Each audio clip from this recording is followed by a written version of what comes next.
지난주에 우리는 야곱에 관한 말씀을 나누었는데 야곱이 등에 짐을 짊어졌습니다.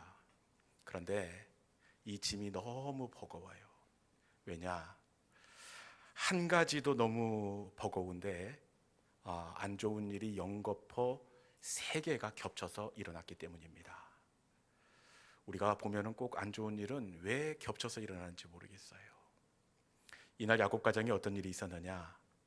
이 눈에 넣어도 아프지 않을 이 딸아이가 그만 세겜성 불량 청소년들에게 붙들려서 욕을 당하고 말았습니다. 딸아이가 나쁜 아이들에게 욕을 당했으니 이거 얼마나 마음이 무너질 일입니까? 감당할 수가 없습니다. 그런데 여기에 야곱의 아들들이 머리가 컸다고 아버지의 생각도 무시하고 이 딸아이를 욕보인 세겜성에 찾아가서 그 땅의 남자들을 칼로 무참히 살인하는 그런 일들이 벌어지고 말았습니다. 아버지가 생각이 없었던 것이 아니에요. 그렇게 하면은 여러분 이게 수습이 되겠습니까? 야곱의 걱정대로 급기야 어떤 일이 일어났느냐? 그 땅의 대적들이 야곱을 죽이기 위해서, 원수를 갚기 위해서 불같이 덤벼들고 있습니다.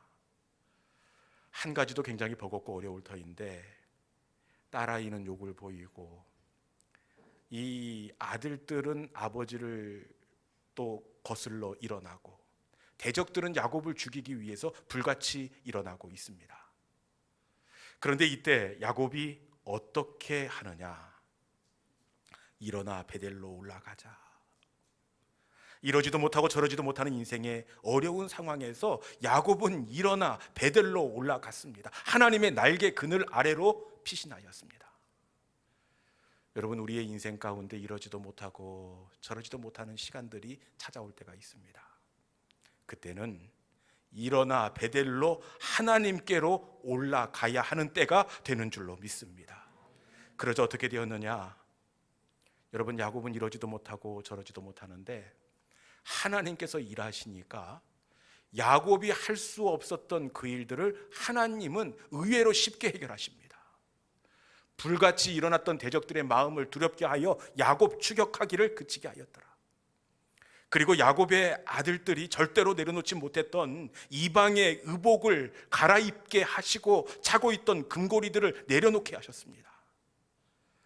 여러분, 우리는 버겁고 할 수도 없지만 우리가 하나님의 날개 그늘 아래로 피할 때에 우리 하나님은 우리가 해결할 수 없는 인생의 문제들을 의외로 쉽게 해결해 주시는 은혜의 하나님이 되시는 줄로 믿습니다.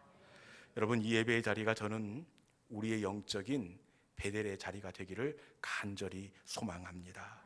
이 베델의 시간을 기점으로 내 힘으로 열 수 없었던 문들이 열리고 우리의 연약함의 질병들이 떠나가게 하여 주시고 멀어졌던 마음이 봉합되는 베델의 은혜를 누리는 저와 여러분 이 자리가 될 수 있기를 주님의 이름으로 축원합니다. 오늘 우리가 나누게 될 말씀은 바울이 2차 전도 여행 때 개척했던 데살로니가 교회에 관한 말씀입니다.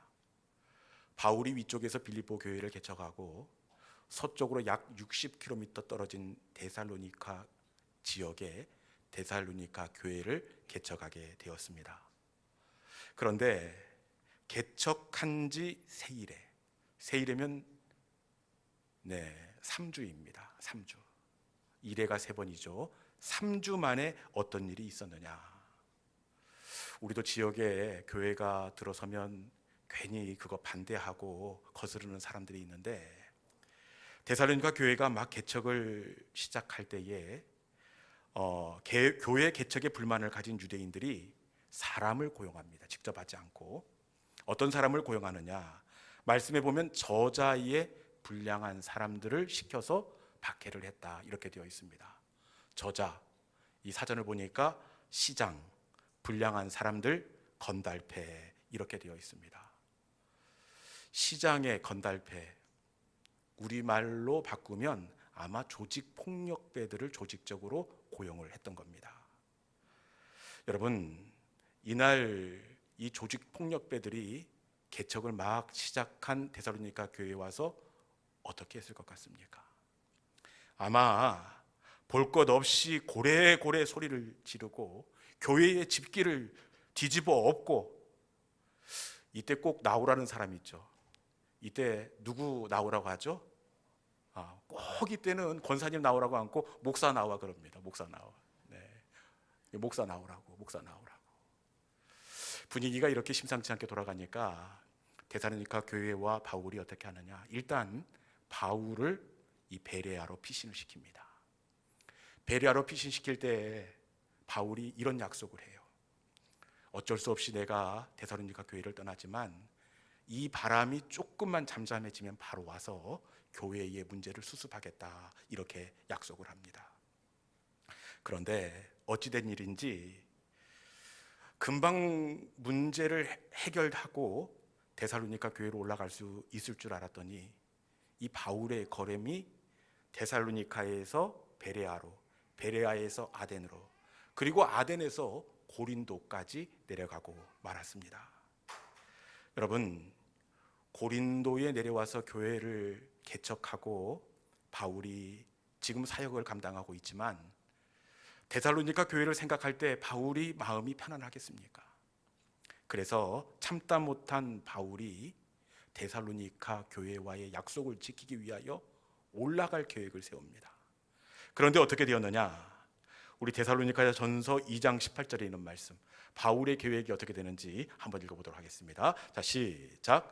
그러므로 나 바울은 한 번, 두 번 너희에게 가고자 하였으나 사탄이 우리를 막았도다. 아멘. 바울이 올라갈 마음을 먹었지만 사탄이 우리를 막았도다. 사탄이 어떻게 바짓가랭이를 잡고 늘어졌는지 알 수는 없지만 데살로니가로 가려는 바울의 길이 번번이 막히고 말았습니다. 올라가지 못하는 바울의 마음도 아마 어려워 죽을 지경이 되었겠지만 바울의 소식을 오매불만 기다리던 데살로니가 교인들은 무슨 생각을 했겠습니까? 아니, 어떻게 목회자가 그럴 수 있느냐고. 저자의 불량한 사람들이 교회를 뒤집어 엎으면 바울 혼자만 무서운가? 아니, 위급한 상황일수록 목회자가 교회를 지키고 교회를 위해서 기도하고 우리를 보호해 줘야 될 터인데 혼자 살겠다고 꽁무니를 빼. 그러면서 바울에 대한 이런저런 오해와 불편한 마음을 데살로니가 교인들이 가졌을 것이 분명합니다. 바울은 바울대로 애간장이 높고 교회는 교회대로 오해를 하고, 그런데 데살로니가 교회 교인들보다 바울의 마음이 훨씬 어렵습니다. 왜 어렵냐? 그 데살로니가 일만으로도 충분히 염려와 걱정이 넘치는데 이 개척한 고린도 교회가 보통이 아닙니다. 고린도 교회가 어떤 교회냐? 우리 고린도전서 1장 12절 말씀, 개척한 교회가 바울을 어떻게 불편하게 하는지 고린도전서 1장 12절입니다. 같이 한번 읽어봅니다. 시작. 내가 이것을 말하거니와 너희가 각각 이르되 나는 바울에게, 나는 아볼로에게, 나는 게바에게, 나는 그리스도에게 속한 자라 한다는 것이니. 아멘. 지금 고린도 교회에 관한 말씀입니다. 그런데 사람 이름이 여러 사람이 등장하고 있습니다.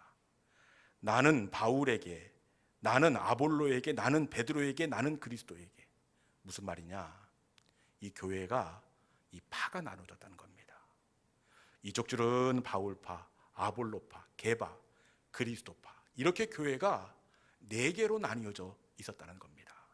한번 생각해 보십시오. 사실 교회가 하나 돼도 어렵고 힘든 게 목회인데 2개로 나눠진 것이 아니라 교회가 4개로 쪼개져 있습니다. 야, 이거 참 생각만 해도 아찔합니다.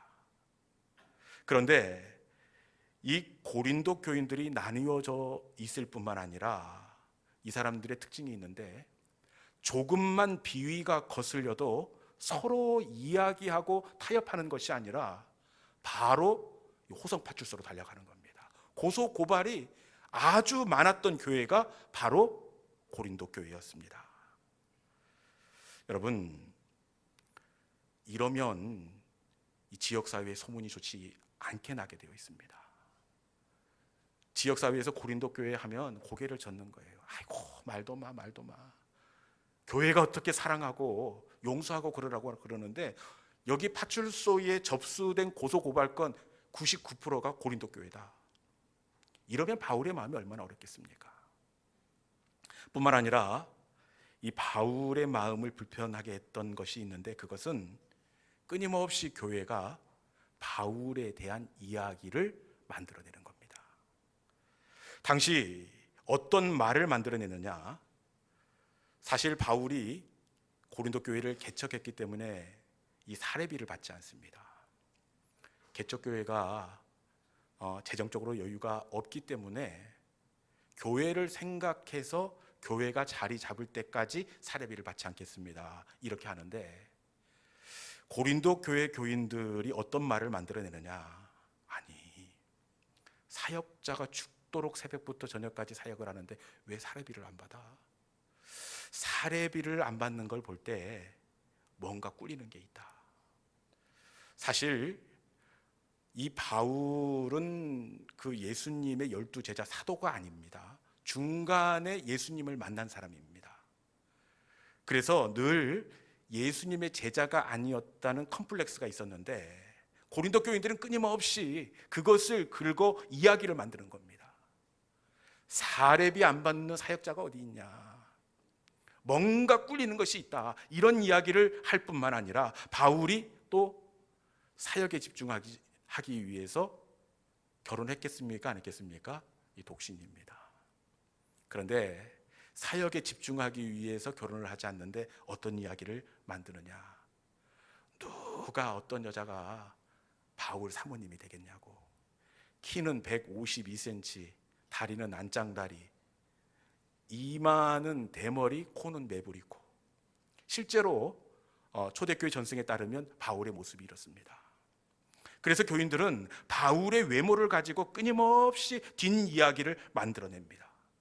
그리고 바울이 설교를 마치면 설교가 힘이 있니 없니, 그 알아듣느니 못 알아듣느니 그러면서 끊임없이 설교를 가지고 이렇게 말들을 만들어냅니다. 데살로니가 교회만으로도 힘이 드는데, 개척한 교회가 이런 지경이 되었으니 바울이 목회를 할 마음이 있겠습니까? 실제로 바울이 어떻게 하느냐? 설마 바울이 이런 생각을 했을까 싶은데 했습니다. 우리 사도행전 18장 6절에 있는 말씀입니다. 사도행전 18장 6절은 이 고린도를 교회를 개척하고 난 이후에 바울을 찾아오신 하나님의 말씀입니다. 자, 18장 6절에 있는 말씀 같이 읽어봅시다. 바울이 뭐라고 하는지. 자, 시작. 그리 대적하여 비방하거늘 바울이 옷을 털면서 이르되 너희 피가 너희 머리로 돌아갈 것이요 나는 깨끗하니라. 이후에는 이방인에게로 가리라 하고. 아멘. 말씀해 보니까 그들이 대적하여 비방하거늘, 그들은 고린도 교인들. 이때 바울이 어떻게 했다고요? 옷을 털며 이르되 이후에는 이방인으로 가겠더라. 옷을 털었다. 우리말로 바꾸자면 손을 털었다는 의미입니다. 언제 우리가 손을 털어버립니까? 그것은 너무 힘에 부치거나 그것을 포기하고 내려놓는다는 의미로 손을 털어버린다는 말을 사용합니다. 여러분, 바울이 얼마나 힘이 들었으면 옷을 털어버리고 고린도가 아니라 이방인에게로 가노라, 고린도에서의 사역을 내려놓을 결심을 바울이 하고 있습니다. 저는 이 본문만 봐서는 진짜 바울이 고린도에 손을 털 줄 알았어요. 그런데 다행히도 바울이 어떻게 하느냐?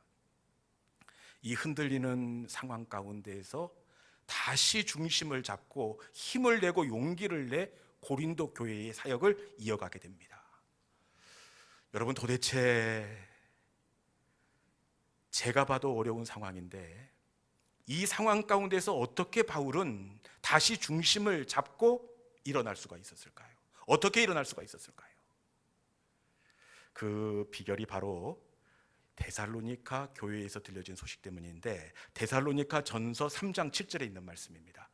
고린도 교회가 아니라 데살로니가 교회가 바울에게 가져다 준 위로 때문입니다. 우리 데살로니가전서 3장 7절 같이 한번 읽어봅시다. 자, 시작. 이러므로 형제들아, 우리가 모든 궁핍과 환난 가운데서 너희 믿음으로 말미암아 너희에게 위로를 받았노라. 아멘. 말씀해 보니까 모든 궁핍과 환난 가운데서, 지금 고린도 교회에서의 상황입니다. 궁핍과 환난 가운데 있었지만 너희 믿음으로 말미암아 너희에게 위로를 받았노라. 너희에게 위로를 받았노라.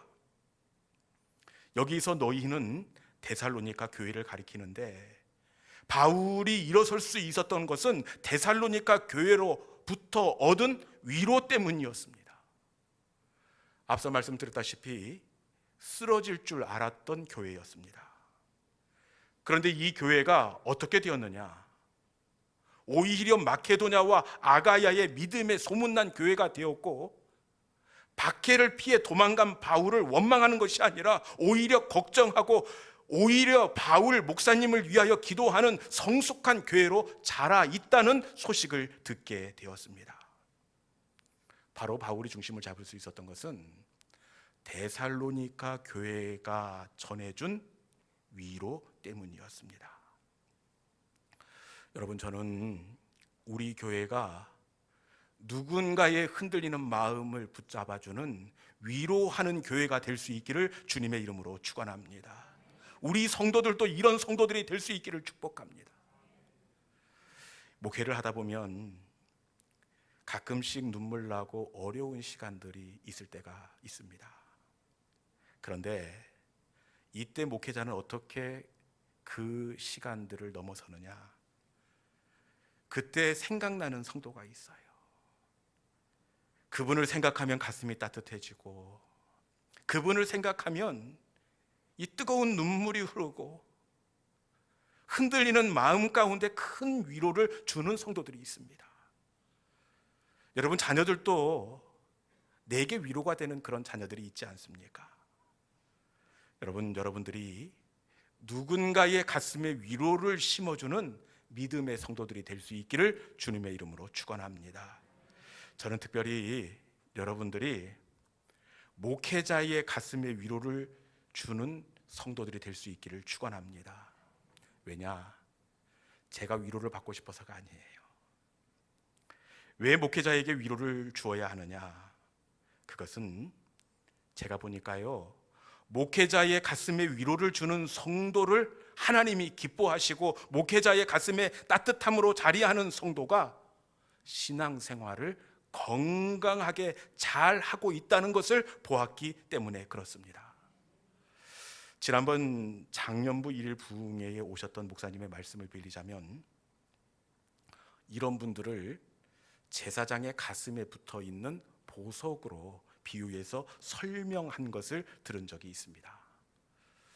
구약 시대의 제사장들을 보면은 겉옷을 입고 가장 바깥쪽에 가슴에 판결 흉패를 붙이게 되어 있는데, 그 모양이 저렇습니다. 우리 사진 한번 볼까요? 네, 이 가슴에 보면 가로로 3개, 그리고 세로로 4개, 이렇게 보석이 박혀 있습니다. 3, 4, 12. 이 보석은 이스라엘 12지파를 의미합니다. 그런데 이 지파에 문제가 생기면 이 보석이 빛을 잃고 생기를 잃어버리게 된답니다. 그리고 지파가 은혜가 충만하고 사랑이 넘치면 가슴에 있는 보석이 영롱한 빛을 내게 된다, 이렇게 말씀한 적이 있습니다. 그런데 가만히 제가 생각해 보니까 이 비유가 진짜 맞는 것 같아요. 제가 구약의 제사장은 아니지만 사실 성도 여러분 한 분 한 분이 제 마음속에는 보석처럼 이미 들어와 박혀 있습니다. 어떤 분들은 생각하고 떠올리면 제 마음에 영롱하게 빛나는 보석처럼 얼마나 즐겁고 감사가 넘치는지 모릅니다. 그런데 반면에 어떤 분은 생각하면 염려가 되고 걱정이 되는 그런 보석들이 있습니다. 여러분들이 누군가의 가슴에 새겨진 영롱하게 빛을 뿜어내는 존귀한 보석들이 될 수 있기를 주님의 이름으로 축복합니다. 그러면 이 데살로니가 교회가 어떻게 바울의 가슴에 영롱한 빛을 발하는 보석이 될 수 있었을까요? 누가 봐도 3주밖에 안 된 교회이고 저자의 불량한 사람들의 박해가 여전히 있고 떠나간 목회자에 대한 오해로 점철된 그런 교회입니다. 보석이 아니라 돌멩이여야 될 터인데 이 데살로니가 교회가 바울의 가슴에 영롱한 빛을 발하는 위로의 보석이 되었습니다. 어떻게 위로의 보석이 될 수 있었느냐? 그 비결이 데살로니가 전서 2장 13절입니다. 데살로니가 전서 2장 13절에 있는 말씀 같이 한번 읽어볼까요? 자, 시작.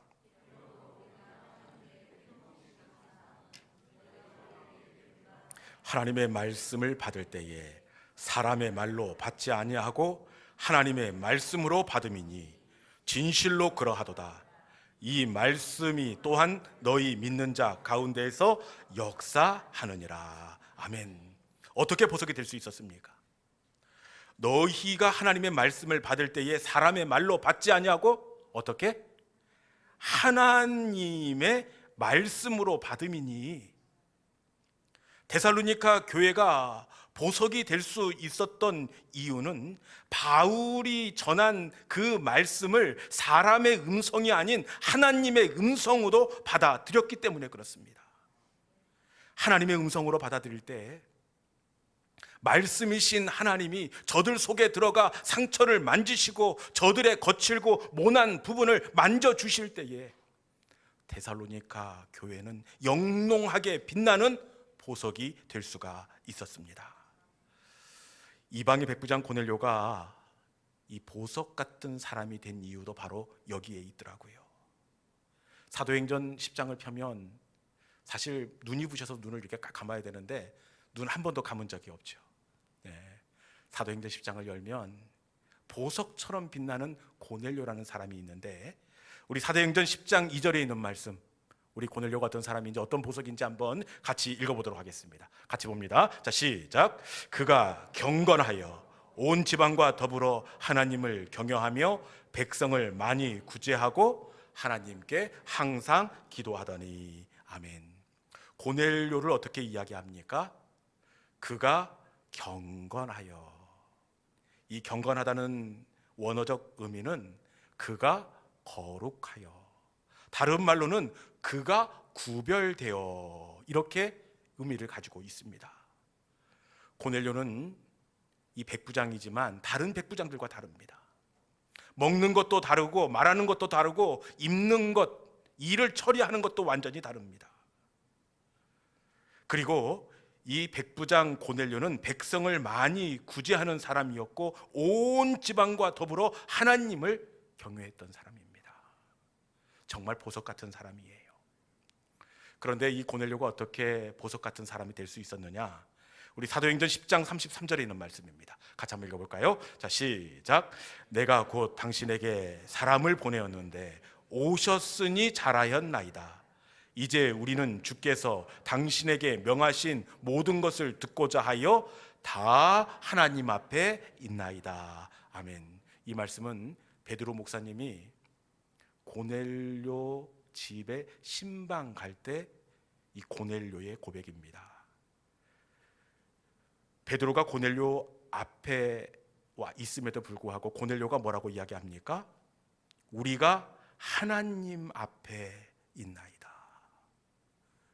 베드로 목사님 신방 앞에 있는 것이 아니라 우리가 하나님 앞에 있나이다. 여러분, 고넬료가 보석 같은 사람이 될 수 있었던 것은 베드로의 설교가 아닌 하나님의 음성으로 들었기 때문인 줄로 믿습니다.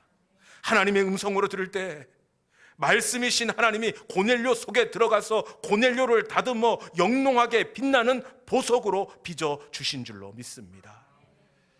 여러분, 보석은 처음부터 보석일 수가 없습니다. 원래는 빛도 모양도 없는 원석에 불과합니다. 그런데 보석은 다듬어지고 만들어지는 겁니다. 우리가 보석이 되는 길 역시 하나님이 우리를 다듬으시고 하나님이 우리를 만져주셔야 하는 줄로 믿습니다. 말씀이 우리 속에 들어오시고 말씀이 우리의 모난 부분을 다듬고 만지실 때 우리도 누군가의 가슴에 영롱히 빛나는 위로의 보석이 될 줄로 믿습니다. 제가 보니까요, 신앙생활은 보석으로 만들어지는 과정이 바로 신앙생활이더라고요. 여러분, 보석이 보석되기 위해서는 다듬어지고 또 모난 부분이 깎여나야 하듯이 우리가 누군가에게 위로의 보석이 되기 위해서는 말씀이신 하나님이 끊임없이 우리를 만져주시고 다듬어 주셔야 합니다. 말씀 앞에 허리를 숙이고 말씀을 하나님의 음성으로 받아들이는 믿음의 성도들이 될 수 있기를 주님의 이름으로 축원합니다. 이제 말씀을 정리하겠습니다. 여러분, 성도는 보석이어야 합니다. 그 사람을 생각하면 감사가 터져나오고 그 사람을 생각하면 즐거움과 힘이 되는 것, 이것이 바로 성도입니다. 그런데 많은 사람들이 보석처럼 위로가 되지만 더러 이런 분들이 있어요. 보석이 아니라 고구마 27개 같은 사람이 있어. 그 사람을 생각하면 가슴이 답답해. 여러분, 답답한 것이 아니라 이 데살로니가 교회가 바울에게 위로와 힘이 되는 보석이 되었듯이 저와 여러분이 누군가에게 위로와 격려와 힘이 되는 영적인 영롱하게 빛나는 믿음의 보석이 될 수 있기를 주님의 이름으로 축원합니다. 이 시간에 주신 말씀을 기억하면서 하나님, 원하고 바라고 기도합니다. 제가 누군가의 가슴에서 영롱하게 위로와 격려가 되는 보석이 되기를 원합니다. 나의 비전이 하나님의 비전이 되고 나의 성품이 예수님의 인격이 되는 믿음의 보석으로 빚어지기를 원합니다. 말씀이신 하나님, 나를 다듬어 주시고 말씀이신 하나님, 나를 만져주실 때 내 인격이 변하여 예수님의 성품이 될 줄로 믿습니다. 이 시간 주신 말씀을 이 찬송 속에 담아 하나님, 나를 다듬으시고 나를 만져 주옵소서 원하고 바라고 기도합니다. 우리 함께 찬양하도록 하겠습니다.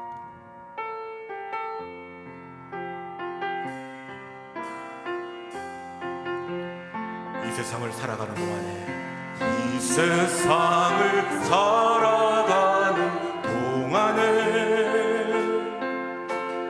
나의 힘을 의지할 수 없으니 기도하고 낙심하지 말 것은